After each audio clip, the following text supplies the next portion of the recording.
Halo teman-teman, setelah beberapa kali mengadakan tes percobaan untuk antena cross Yagi, tiba saatnya saya akan memberikan skema dari antena cross Yagi yang kemarin dites, sehingga teman-teman nantinya bisa mencontoh dan ber-GSO pada satelit IO 86.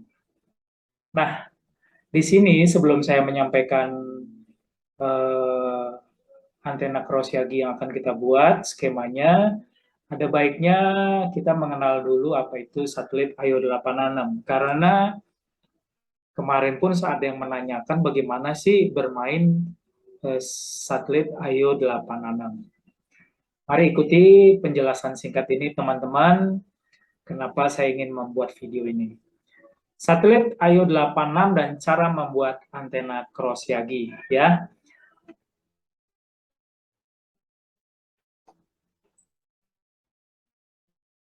Anggota orari yang progresif dan berjiwa seimbang. Sesuai dengan kode etik amati radio, teman-teman, kita harus memiliki sifat yang progresif dan berjiwa seimbang. Artinya apa? Seorang anggota amati radio harus progresif, tidak stagnan, berhenti pada satu titik saja. Setelah mengikuti UNAR dan mendapatkan call-sign, tenang-tenang. Terus tidak melakukan sesuatu pengembangan yang dapat menciptakan karya-karya yang bermanfaat bagi diri sendiri dan dapat dibagikan kepada teman-teman ya. Jadi berdasarkan kode etik ini, saya juga tergerak bagaimana caranya bisa berbagi dengan teman-teman. Dan berjiwa seimbang tentunya ya. Kita juga berjiwa seimbang, bisa membagi waktu di mana hobi kita dan di mana tanggung jawab. Kemudian, saya melihat problem teman-teman. Masih banyak anggota orari yang hanya menggunakan 2 meter band saja bandnya ya. Setelah mereka mengikuti UNAR dan mendapatkan call sign, mereka hanya stagnan pada 2 meter band. Dan biasanya itu pun hanya digunakan untuk sharing atau ngobrol biasa saja. Bahkan untuk check-in pada net lokal pun jarang teman-teman yang sudah mempunyai call sign, sudah mengikuti UNAR, jarang mengikuti untuk net lokal masing-masing, khususnya yang saya jumpai teman-teman di sini di lokal saya. Demikian. Menurut data singkat yang saya peroleh, teman-teman yang bermain pada satelit ini, kalau kita tuangkan pada grafik merah biru ini, hanya seperti ini. Yang bermain satelit masih sedikit, yang bermain di Gmode, itu maksud saya di Gmode itu FT8, FT4, CW, RTTY, dan yang paling banyak ada di sini di 2 meter band. Yang di SSB menggunakan high frekuensi juga masih belum terlalu banyak. Terbukti ketika diadakan kontes untuk lokal, kali ini saya juga sudah mulai menemukan kok dia lagi ya, yang baru-baru pada kemana. Demikian teman-teman. Jadi berdasarkan penelitian kecil-kecilan ini bahwa teman-teman yang bermain pada satelit dan di Gmode ini masih sedikit. Saya harapkan dengan mendengar penjelasan ini, teman-teman yang sudah menonton nantinya akan memenuhi satelit, memenuhi di Gmode, dan juga memenuhi pada SSB HF. Di HF pada 80 meter, 40 meter, 20 meter, 15 meter, dan 10 meter. Disesuaikan dengan tingkatan masing-masing ya. Demikian teman-teman.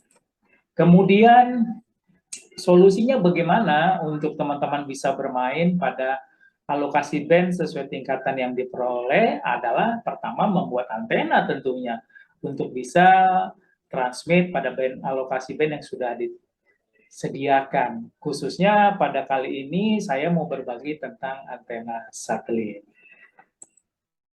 Nah, saya berharap setelah teman-teman menonton video ini, muncul tim-tim baru pada lokal-lokal masing-masing, lokal di mana teman-teman nanti berada, muncul tim-tim yang mempergunakan satelit IO 86.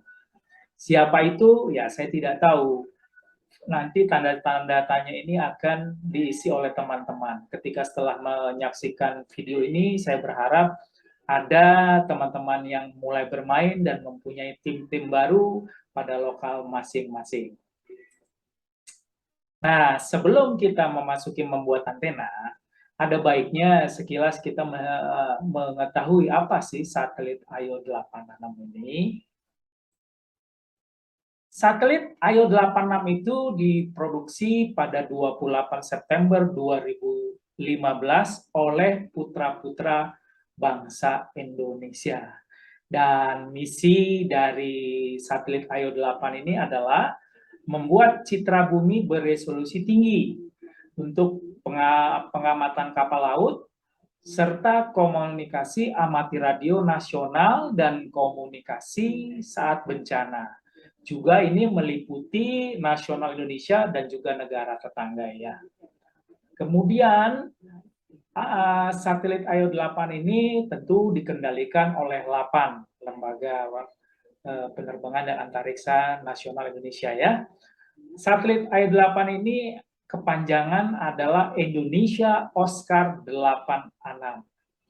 Oscar 86 ini bukan seperti yang ada di Net TV 86 dan bukan ya. Maksudnya adalah Indonesia Oscar 86 ini, kata Oscar adalah Orbit Satellite Carrying Amateur Radio, dan angka 86 itu menandakan yang ke-86. Jadi sejarahnya mungkin sudah pernah dicoba beberapa kali satelit ini, nah baru yang ke-86 ini dapat diproduksi dan mengorbit pada lintasan pada satelit ya. Kemudian satelit IO 86 adalah satelit LEO. Apa itu LEO? LEO yang berarti, ini saya geser dulu ya biar teman-teman bisa membaca nantinya. Satelit IO 86 adalah satelit LEO ya. LEO artinya Low Earth Orbit. Jadi satelit ini mengorbit pada posisi yang sedang atau rendah. Dan satelit IO 86 ini bekerja pada frekuensi uplink. Uplink itu maksudnya TE di 145.880 MHz dan downlink atau RX-nya ada di 435.880. Dropper ya, kurang lebih plus minus 10 kHz atau 5 kHz. Jadi nanti akan dimulai kita mendengarkan RX atau output dari satelit repeater ini adalah 435.890 dan akan turun 5kc sampai ke 435.865. Untuk voice repeater FM-nya, dia bekerja pada frekuensi ini, dan untuk APRS frekuensinya adalah 145.825 MHz untuk uplink dan downlinknya sama. Dan kemudian adalah beacon frekuensi 437 di 425, dan call sign dari satelit IO 86 ini adalah YB-SAT atau YB Box Min 1. Jadi kalau sekarang kita sudah mengenal apa sih satelit IO 86 adalah satelit Indonesia Oscar 86. Demikian teman-teman. Kemudian satelit IO 86 ini mengorbit bumi secara ekuatorial dan melintasi Indonesia secara diagonal. Jadi sebanyak 14 kali dalam satu hari dia akan muncul di wilayah Indonesia, dan selama 12 menit kita dapat memfungsikannya. Tentu semua diatur oleh 8 kapan dibuka dan kapan bisa dipergunakan. Nanti teman-teman apabila sudah mulai bermain, sebentar akan ditampilkan juga jadwal-jadwal satelit bisa diakses oleh anggota amati radio di Indonesia atau anggota Oraria. Kemudian ini teman-teman bentuk dari satelitnya. Ini bentuk dari satelitnya yang sekarang mengorbit sudah kurang lebih 7 tahun lamanya. Nah, satelit ini sekarang kalau dulu kita bisa mempergunakan, saya baru mengenal bermain di satelit ini kurang lebih 2 tahunan ya. waktu yang lalu di awal tahun ini sudah mulai satelit itu dipergunakan di jadwal hanya pada Sabtu dan Minggu karena memang usianya yang sudah mulai tua sehingga kita menjaga supaya Ayo 86 ini tidak cepat rusak dan tetap terjaga sebelum ada penggantinya. Demikian. Nah, ini adalah tabel untuk jadwal, ini adalah tabel satelit, sebentar ini saya pindahkan. Ini adalah tabel satelit Ayo 86 ya. Seperti yang saya bilang tadi, TX-nya ada di 145.880 dengan mempergunakan tune. Jadi nanti teman-teman setting pada HT-nya ini di VHF 145.880 dengan tune 88.5 dan HT yang satunya lagi pada UHF 435.890. Dan ketika kita memonitor dari output satelit repeater ini, karena satelitnya dia tumbling berputar, maka efeknya kita yang ada di ground station bumi akan mengalami QSB. Nah, jadi kalau nanti teman-teman diawali di 435.890 RX-nya, bila suara sudah mulai kerasa-kerasa, geserlah 5 kc ke bawah menjadi 435.885 dan seterusnya sampai di 870 ini. Selama 12 menit kurang lebih ya, teman-teman. Nah, ini untuk Ayo 86 dan di sini juga ada satelit-satelit lain seperti dari Saudi dan juga dari ISS itu dari NASA, sehingga nanti teman-teman setelah berhasil mencoba di Ayo 86 bisa mencoba di satelit. Satelitnya banyak teman-teman. Bukan ini saja, ada yang lain. Tapi kita fokuskan untuk pertama kali untuk teman-teman yang belum pernah mencoba bisa mencoba pada satelit Ayo 86 karena negara sudah menyediakan satelit ini yang kurang lebih menurut senior saya katakan bahwa biayanya sampai kurang lebih 500 juta rupiah untuk bisa mengorbitkan satelit Indonesia Oscar 86. Nah, ini adalah alat yang digunakan untuk kita bisa QSO di satelit Ayo 86. Yang pertama, gunakanlah HT yang peka. Karena saya pernah mencoba teman-teman, waktu pertama kali, saya pertama kali bisa bermain QSO di satelit ini, saya mempergunakan antena di mobil ya. Saya lahir di mobil jadinya. Saya lahir di mobil dengan 2 antena, 1 UHF dan VHF. Kala itu pada tahun baru 2 tahun yang lalu sebelum pandemi. Nah, tapi setelah saya mencoba dengan antena pengarah seperti dual band cross Yagi yang sekarang ini, saya menemukan kok ada yang budek HT-nya. Nah, menurut apa yang teman-teman di AMSAT atau di amatir satelit radio ini mempergunakan, mereka mempergunakan ya ini Fastcom dan atau Wircom. Wircom ini kelebihannya dia memiliki semacam frekuensi counter. Jadi kalau kita menemukan HT yang tidak ada display layarnya, kita kan nggak tahu nomornya.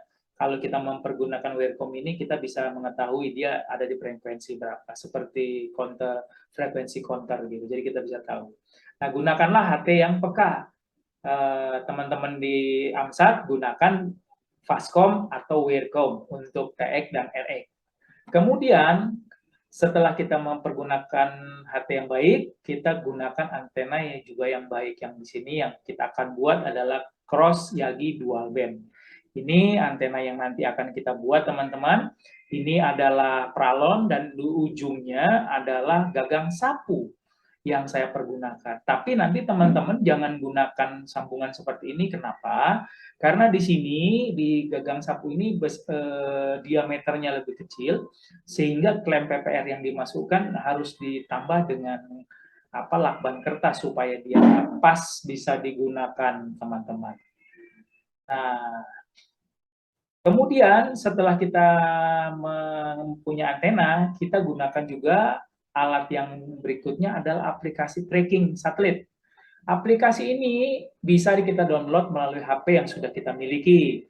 Seperti yang biasa saya gunakan adalah detektor ISS dan W1ANT ini. Ini bisa di-download di Google Play, Google Store maksud saya, dari HP kita masing-masing. Nanti di situ akan menunjukkan arah satelit, terus kapan AOS-nya, kapan loss-nya. Kapan ascending orbital satellite, dia maksudnya dia kapan dia muncul, bisa kita mulai sampai dia loss dari si satelitnya selama 12 menit. Seperti itu teman-teman ya. Nah, ini adalah alat yang kita gunakan untuk bisa ber-QSO pada IO 86.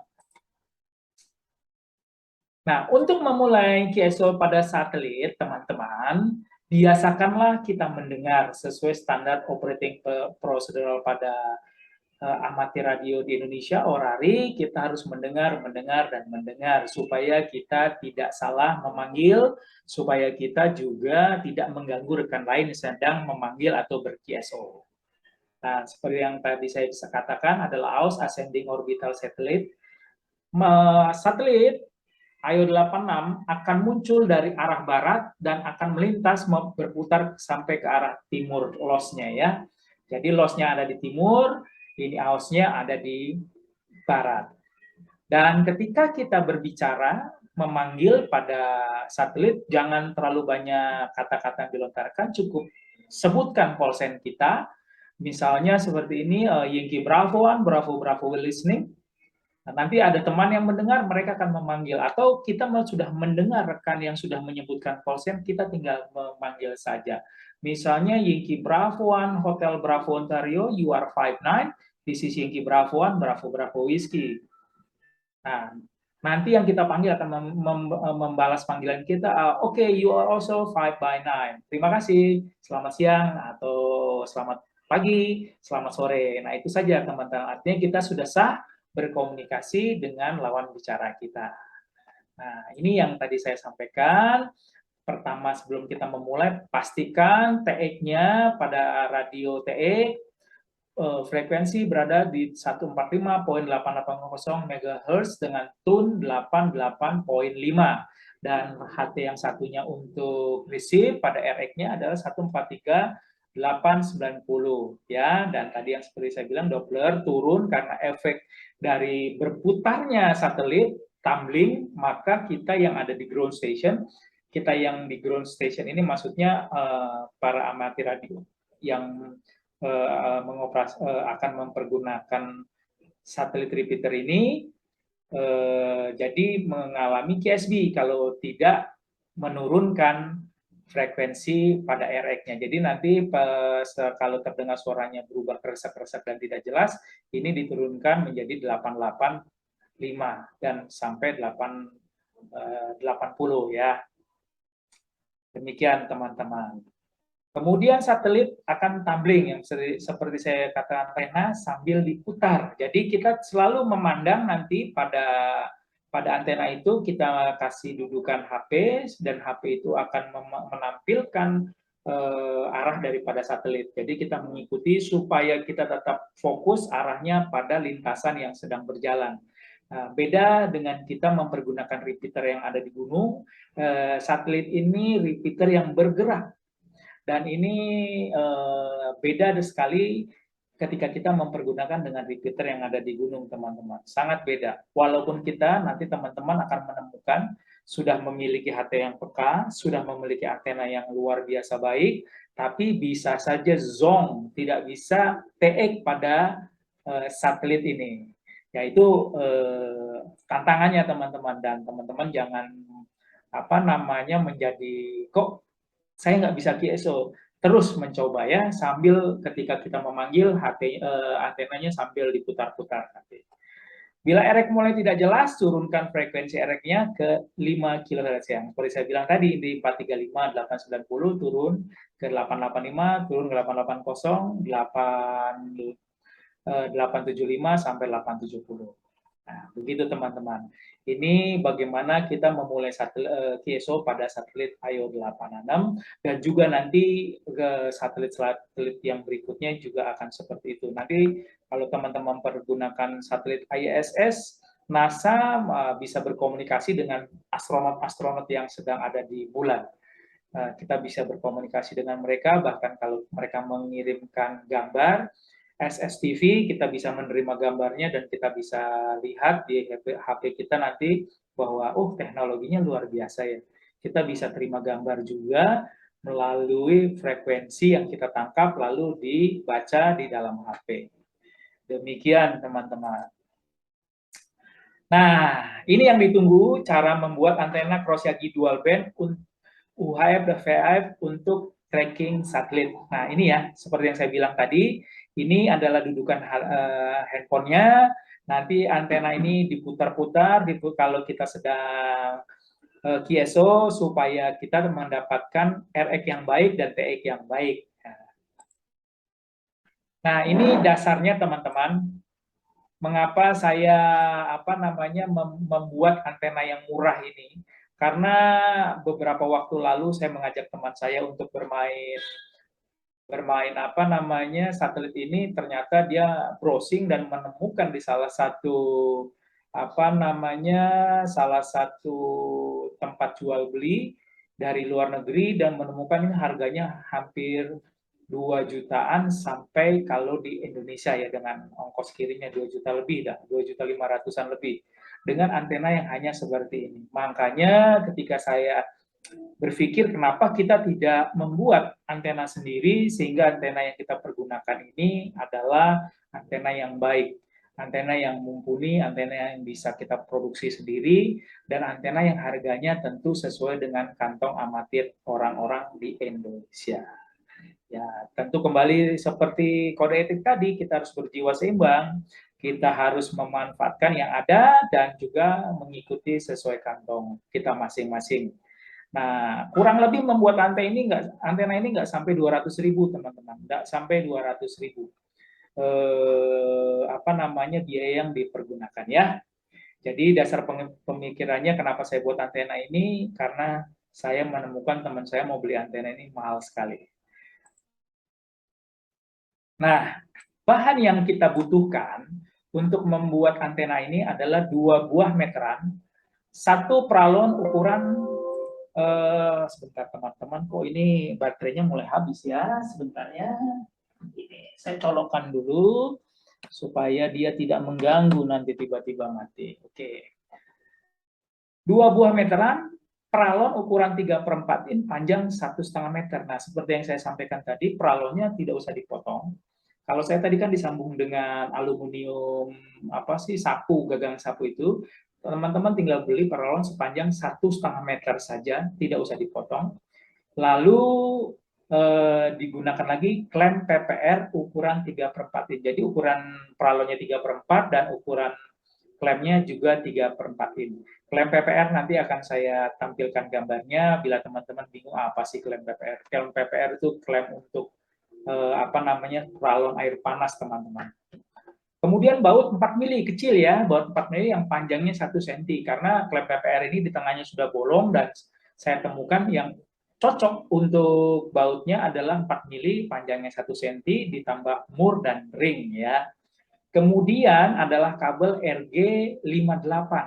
Jadi nanti teman-teman siapkan 2 buah kabel RG58 dengan masing-masing panjang 80 cm, 2 buah. Kemudian konektor PL RG58. Konektor PL tentu sudah pada tahu ya, nanti konektor yang akan disambungkan pada HT masing-masing. Kemudian alat kerja yang dibutuhkan, kita tidak butuh bor teman-teman, sangat gampang sekali, kita tidak butuh bor. Jadi ada yang berkata, aduh saya nggak punya bor, bagaimana nanti ngebolonginya? Ketika kita membuat antena murah ini, kita tidak perlu mempergunakan bor. Kita hanya perlu gunting yang tajam, palu, terus paku, landasan maku maksudnya untuk ratakan supaya ketika nanti meteran tadi ketika kita bolongi dengan paku supaya tidak nembus ke bawah mengenai mungkin meja atau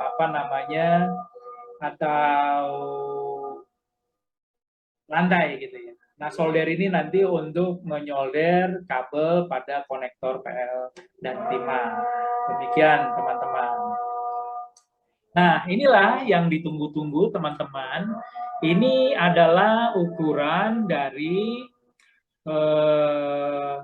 skema ukuran dari sebentar ya, ukuran dari antena UHF. Untuk panjang elemen, reflektornya adalah 105 cm dan drivennya adalah 97 cm. Dan direktor 1 ada 95, direktor 2 92. Jadi teman-teman membaca tabel ini panjang elemen-elemennya dari reflektor, driven, dan direktor 1 sama direktor 2 ya. Dan yang ini adalah spasi antara reflektor, driven, dan direktor 1, direktor 2. Nah, nanti teman-teman bisa capture ini dan bisa dijadikan sebuah catatan untuk kita bisa membuat ya. Nah, ini gambarnya dari antenanya teman-teman. Seperti yang saya bilang tadi, panjang dari elemennya reflektor ini 105, untuk drivennya adalah 97, dan untuk direktor satunya 95, dan direktor 2-nya adalah 92. Jarak dari reflektor ke driven adalah 26 cm. Jarak dari direktor 1 ke reflektor adalah 67,5 ya, dari reflektor ke direktor 1 67,5. Dan kemudian adalah 92 ini untuk panjang elemen direktor 2, dan jaraknya dari reflektor adalah 116,5 teman-teman.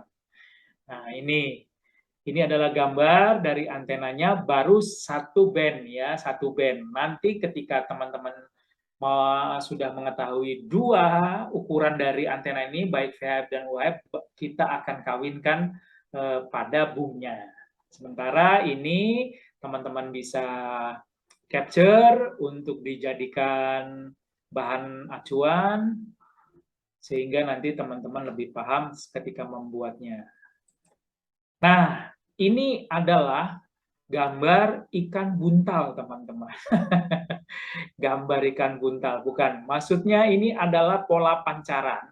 Pola pancaran dari antena yang akan kita buat. Ini adalah ke depan, front, dan ini back-nya. Jadi front to back, antena ini sangat bagus sekali karena yang berbalik, RF baliknya kecil, teman-teman ya. Seperti ini saja. Dan yang keluar itu lebih besar daripada yang kecil.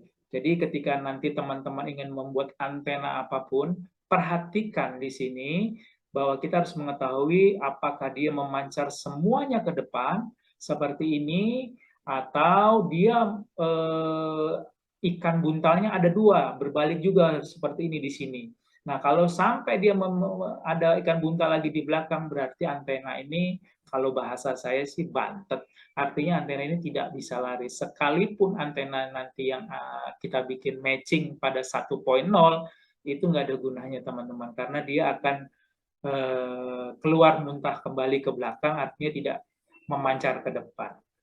Nah, ini untuk antena VHF-nya. Kemudian ini untuk antena UHF-nya. Tadi untuk VHF ada 4 elemen, sekarang untuk UHF-nya ada 9 elemen. Untuk elemen pertama panjangnya 35 cm, elemen kedua 34, elemen ketiga itu 31, 30, 30, 29,8, 29,4, 29,4, dan 28 terakhir ya. Dan ini spasi dari masing-masing elemen ini nantinya. Nah, teman-teman bisa capture sehingga nanti bisa menjadi bahan catatan. Oke, sudah di-capture ya. Terima kasih. Nah, ini teman-teman untuk gambar skema dari antena cross yaginya pada bagian UHF. Seperti yang saya sampaikan tadi, panjang elemen reflektor 35 cm, untuk driven adalah 34, lalu director 1-nya 31, lalu director 2-nya 30, director 3-nya 30,3, sorry tadi ini 30,8 ya, kemudian direktor 4-nya 29,8, dan direktur 5 29,4, direktur 6-nya 29,4, dan direktur 7 28,00, artinya 28 cm. Nah, ini panjangnya dari reflektor sampai ke direktur 7 adalah 128 cm. Jadi yang pertama nanti kita buat pada boomnya, kita buat dulu, kita pasang dulu antena UHF ini. Baru nanti kita akan keduanya menggabungkan VHF-nya. Nah, ini ukurannya teman-teman, silahkan di capture untuk menjadi catatan. Saya rasa jelas di sini, gambarnya jelas. Jadi ini jaraknya dari reflektor ke driven 13 cm, dari reflektor ke D1 ini 18,5, reflektor ke D2 ini 31, reflektor ke D3 46 cm. Ini satuannya cm semua ya, teman-teman. Nah, demikian teman-teman. Kemudian kita lihat adalah berikutnya pola pancarannya, front to back-nya kembali.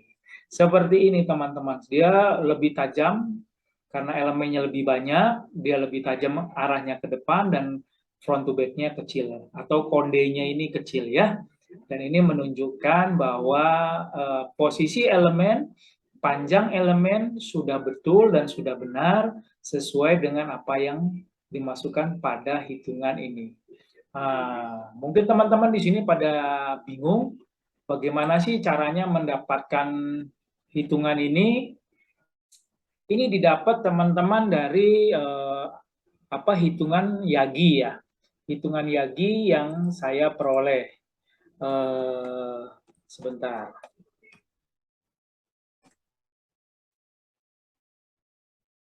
Ya. Di sini kita bisa melihat. Aduh, ini bahasanya kok.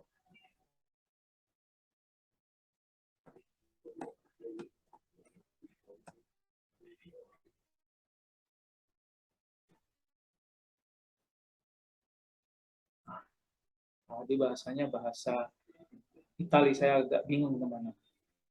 Ini asal muasalnya antena Yagi itu saya dapatkan dari Bapak Yagi Una ini. Namanya Yagi Una, orang Jepang yang pada tahun 1926 yang memperkenalkan antena Yagi ini di Tohoku Imperial University Jepang. Ini ya teman-teman.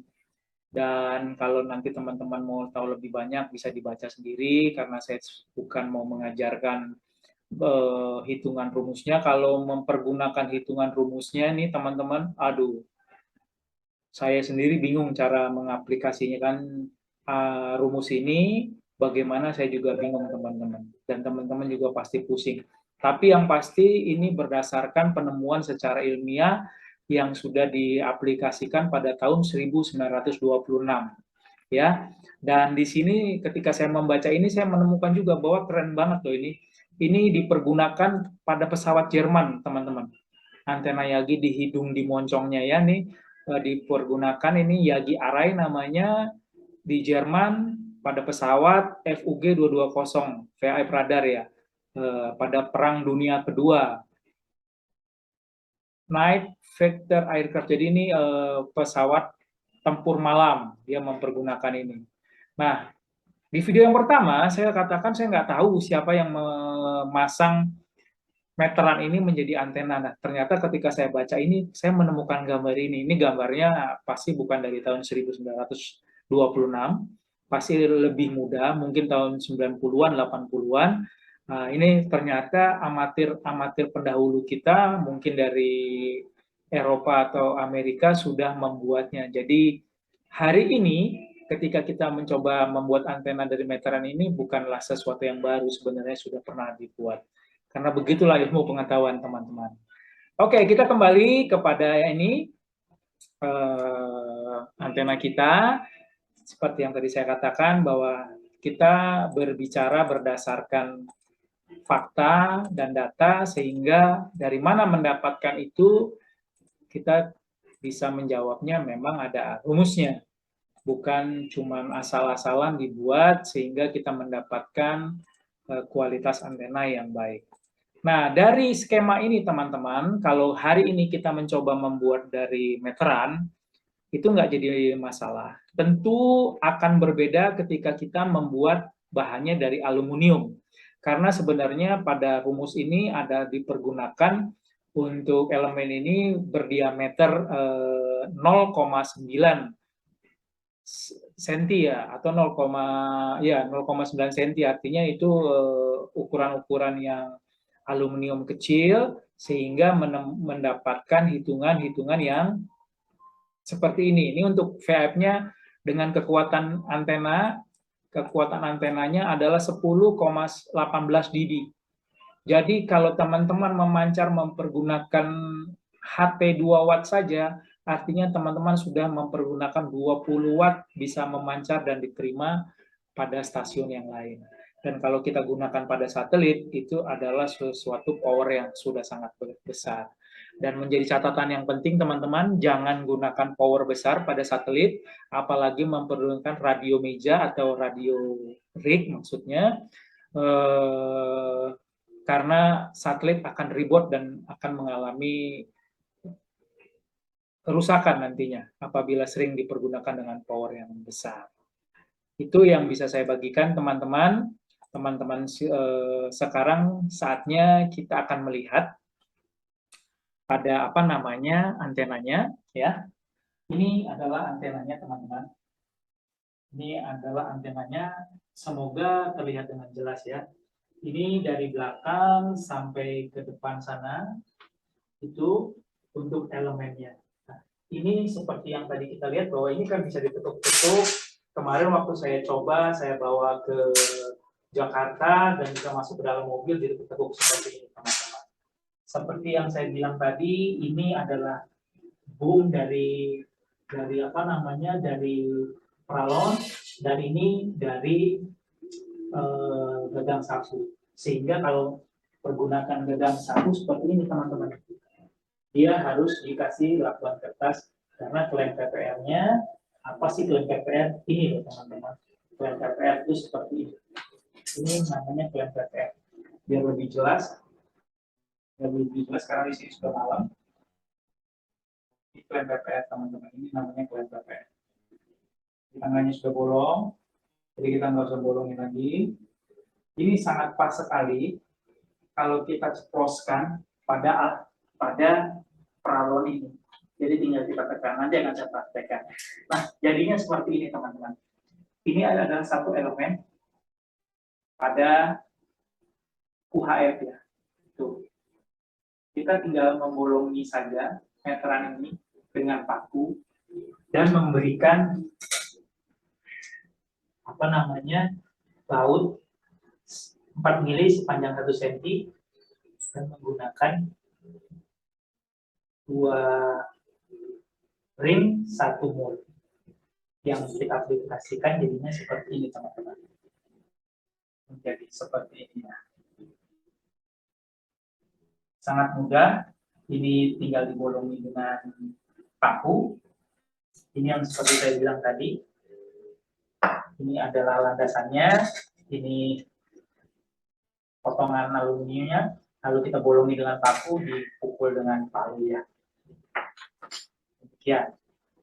Nah, ini adalah dudukan HP maksud saya. Ini adalah HP-nya untuk nanti 2, dan ini adalah konektor. Ini adalah konektor PL. Ini adalah konektor PL. Teman-teman, ini konektor PL. Dan kabel ini panjangnya hanya 80 cm. Untuk UHF sebenarnya sekitar 78 cm. Nanti untuk mendapatkan titik matching yang paling rendah, tinggal kita memotongnya 1 cm saja. Kalau nanti teman-teman ingin titik matchingnya di 1:0, 1:1. Sementara yang saya gunakan ini 1:3 dengan 80 cm. Dengan 80 cm. Nah, demikian teman-teman.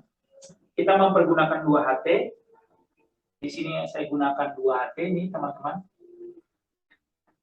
ya, untuk RX.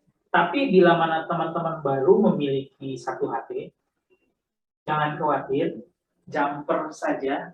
Nah, ini adalah feed point-nya.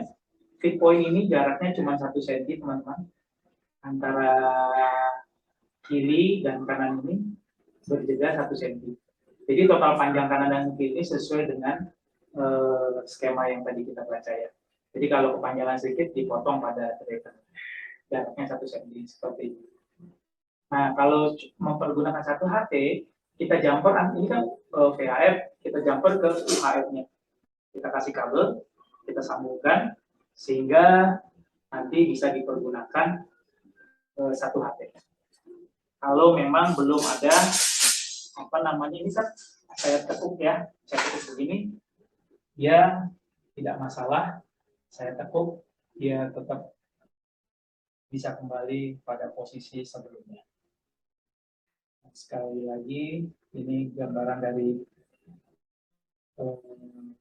antena yang sudah jadi. Sekali lagi teman-teman, apabila nanti teman-teman ingin mengganti apa namanya, meteran ini dengan aluminium cubing, tinggal mengikuti skema saja. Tinggal mengganti klemnya dengan bracket antena Yagi. Tentunya biayanya akan lebih mahal. 1 buah klem PPR ini hanya seharga 1.400 1 buah ini. Seperti itu teman-teman. Oke, saya akan praktekkan terakhir ini. Pak Christian. Pak Christian, tolong dipegang kameranya supaya bisa mempraktekkan ini. Nah, ini saya akan praktekkan ini ketika dimasukkan ke sini ya. Ini karena terbuat dari aluminium dengan sapu dan besarnya bukan 3/4 in. Ketika dia dimasukkan, perlu apa namanya? Perlu tambahan kertas isolasi kertas maksud saya. Jadi kalau dia pada pralon, kita tinggal tekan begini aja dan jadi ya teman-teman. Asik kan? Oke, kita tinggal tekan aja. Seperti itu teman-teman. Jadi sangat mudah diaplikasikan buat teman-teman yang ingin mencoba. Demikian, kembali saya taruh. Ini hasilnya seperti ini teman-teman. Oke. Ya. Kita kembali lagi. Nah, demikian teman-teman. Itu hasil akhir dari antena yang sudah kita buat. Semoga teman-teman bisa mempraktekkan dan mencoba. Terima kasih sudah menonton video ini. Semoga video ini bermanfaat dan membuat kita progresif di dalam amati radio. Dan semoga berhasil menyontoh antena ini. Apabila teman-teman mengalami kendala, bisa menghubungi saya via chat. Demikian, terima kasih untuk video kali ini. Yankee Bravo 1, Bravo Whiskey mengakhiri dengan 73.